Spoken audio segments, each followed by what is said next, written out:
Hello everyone. आज आम नुआ अध्याय पढ़ा द क्रो विषय। The crow crow means cow.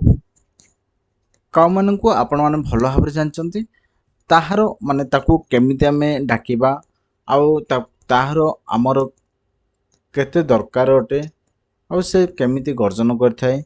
बहुत गुड़ाए नुआ नुआ शब्द आमे शिखा एठार मिलिबो। चलंतु स्टार्ट करबा। The crow means cow. The crow is called the heraldor of the morning. It comes to our door at dawn and makes cow roar. The sound wakes up, and we know that the night is over. We get ready to finish our work and to prepare ourselves for a day's work. The crow looks odd, sound odd too, but it is a useful bird. Indeed, it it eats up rotten things around our house and keeps the environment clean. It works as a scavenger. The crow is associated with religious function. On the day of death anniversary, we offer food to the crow and housetop. The crow tells us if a friend is coming to our house, we should not hurt this bird for its color. आज आम the crow विषय पढ़ा। The crow is called the heraldor of the morning. The crow crow means cow. Caw को आम कौन डाकुचे? Cow माने cow डाकिबा अर्थात cow जो वार्तावह अर्थात मॉर्निंग समय heraldor मीन्स वार्तावह सकाल वार्तावह समय काउटी कौन करुच्ची डाकुची। केमी डाकुची? It comes to our door at dawn and makes cow roar. अर्थात डन अर्थात प्रातः समय एंड मैक्स कौन तैयारी करछि? काउ काउ अर्थात काउ काउ का काली गर्जन करुछि। आमर कबाड़ पाखक आसिक कबाड़ उपर बसई प्रातः समय अर्थात डन समय से काउ काउ बोली रोर मीन्स गर्जन करबा बा राबिबा। The sound wakes up and we know that the right night is over. अर्थात काउर शब्द शुणिकी आम निद भांगी जाए ताहा आमे जानिबाकु पाउचे जे माने रात्र पाहिगलानी अर्थात सकाळ हेगलानी रात्रि ओभर हेगलानी। नाइट इज ओभर रात्रि पाहिगलानी। We get ready to finish our work. Cavour शब्द शुणिक आम्भे माने प्रस्तुत होउचे कौन निजर काम सारिया पे and to prepare ourselves for a day's work. आमे प्रस्तुत हो जाउचे हमर दिन सारा आमे निजे हमर दिन सारा काम कौन कौन होइची आमे ता प्रस्तुत हो जाउचे। जदि काहू जदि न राबी थांदा प्राय तो लोक उठी पारिबे नाही केबे। काउ राबिला मात्रे जानते राति पाहिगलानी। The crow looks odd. Caw caw को देखा बहुत असुंदर भावे काउ असुंदर भावे अनेवा असुंदर भावे अनौची। साउंड ऑड असुंदर भावे शब्द करवा। ए दिटिया मध्य काउ असुंदर भावे अनौची असुंदर भावे बोबोची ए दिटा काउर स्वभाव। But it is a useful bird Indeed.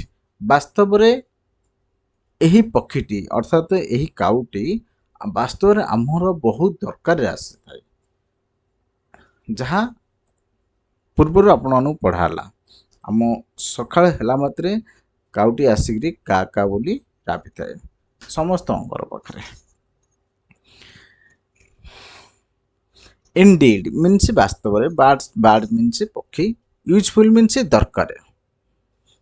It eats of rotten things around our house अर्थात पचासड़ा इट इट्स माने से खाऊची कौन खाऊची पचासड़ा थिंग्स अराउंड आवर हाउस आमर घरर माने प्रत्येक घर चतुर्पार्श्व थिबा पचासड़ा जिनस को सी खाऊची and keep the environment clean अर्थात एनवायरनमेंट मीन्स परिवेश को परिष्कार करने से माने बहुत अहरह लगी पड़ती आजिकल मनुष्य माने परिवेश को परिष्कार करने बदल अपरिष्कार कर बदल में केते गुड़ाए जीवजंतु अच्छा कीट पतंग अच्छा से माने ताहाकू क्लीन करथांती अर्थात परिष्कार करथांती it works as a scavenger एमाने होचंती गोटे गोटे मेहनतर यही काम करिया पेइली एमाने गोटे गोटे होचंती कोन मेहनतर the crow is associated with religious function अर्थात जेकोसी आमर धार्मिक पर्वपर्वाणी एमाने आसिकी आम सहित मिलमिशिकी अर्थात पालन करथांती केमिति आमे जो रोषे करुचे रोषे सरला परे आसिकी से गुड़ा जो आम पकई जिनस गुड़िक पकई खाई सफा करते अर्थात आम सहित जड़ित किसी जिनस रही से कहुए प्रकृत में जड़ित नुह आम खाई सारा पर जो फिंगा हो जो जिनस माने खाइबा जिनस गुड़े पची छड़ी माने जो स्मेल हम जो दुर्गंध बाहर से दुर्गंध को हटाइबा काउ माने से आमको आमे सहयोग करते रिलीजियस मीन्स धार्मिक फंक्शन मीन्स पर्वपर्वाणी on the day of death anniversary माने मृत्युर श्राद्धवार्षिक आम कि जो फिंगा पड़ा जो कराऊँ विनोद कराऊँ आज खाती we offered food to the crow on house top माने जानी श्राद्धवार्षिक समय फास्ट काउ मान दि जाए खायापी कोड़े किए कहार घर बैक साइड अर्थात house of the back side मैंने घर बारीपटे किए दे था घर पछपटे ना घर छात उपरे किए दे था the crow tells as if a friend is coming to our house माने काउ माने जो क्या बोली जो कहीकि बंधु मान को माने जो अन्य काउ मान को से माने डाकती आम घर को डाकती we should not hate this bird for its colour यही रंग को देखिए आम यही पक्षी को अर्थात क्या केवल घृणा करवा उचित नुह जदि आम घृणा करवा विभिन्न प्रकार करवा आम बहुत असुविधार सम्मुखीन होगा जहाँकि देखो आम एनिवर्सरी समय जेकोसी डेथ एनिवर्सरी समय श्राद्धवार्षिक समय क्या निहाती देवा दरकार क्या जदि न आसला अन्य गोटे थिंग्स अन्य गोटे भावना मन को आसी जाऊे से देवा बाध्य तापर आम सका जो उठुचे से काउ मैंने कौन करती का बोली राब देलापर आम जानूचे ता सका हो गलानी राति पाईगलानी बोली जदि आम काहू जदि न था ए दुटा गुड़िक मुख्य जिनस हो दुटा तापर गोटे जिनस मुख्य गोटे जिनस परिवेश परिष्कार रखा जोरा चेप खंकर पकईदे काउ आसिक खाईद विभिन्न प्रकार आपण देखिए the crow is called the herald of the morning it comes to our door at dawn and makes cow cow roar.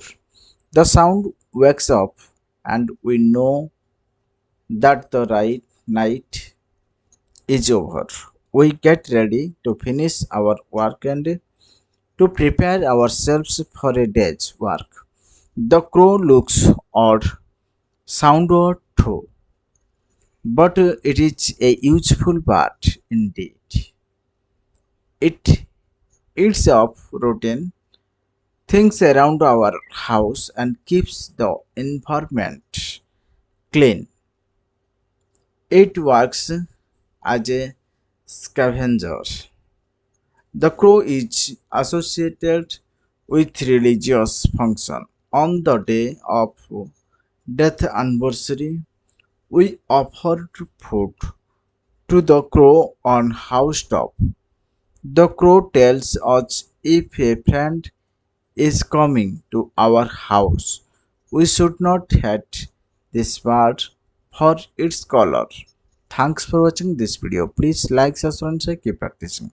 ଏମିତି ଓଡ଼ିଆ ଟୁ ଏମିତି ଇଂଲିଶ ଟୁ ଓଡ଼ିଆ ଯଦି ଷ୍ଟୋରି ମାଧ୍ୟମରେ ଓଡ଼ିଆ ଶିଖିବାକୁ ଚାହୁଁଛନ୍ତି ଆମ ଚ୍ୟାନେଲକୁ ସବସ୍କ୍ରାଇବ୍ କରନ୍ତୁ, ଲାଇକ୍ କରନ୍ତୁ, ସେୟାର କରନ୍ତୁ।